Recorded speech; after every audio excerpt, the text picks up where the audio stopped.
আল্লাহু লা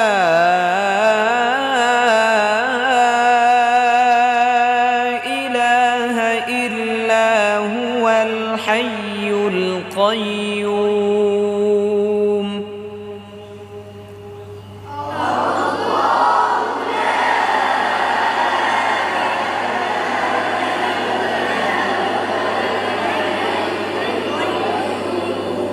আল্লাহু আল্লাহু, এটা মোটা হবে, কি হবে? কারণ আল্লাহ শব্দের ডানে, আল্লাহ শব্দের ডানে জবর, এজন্য কি হবে? এটা মোটা হবে। আল্লাহু, আল্লাহ বলা যাবে না, আল্লাহ, আল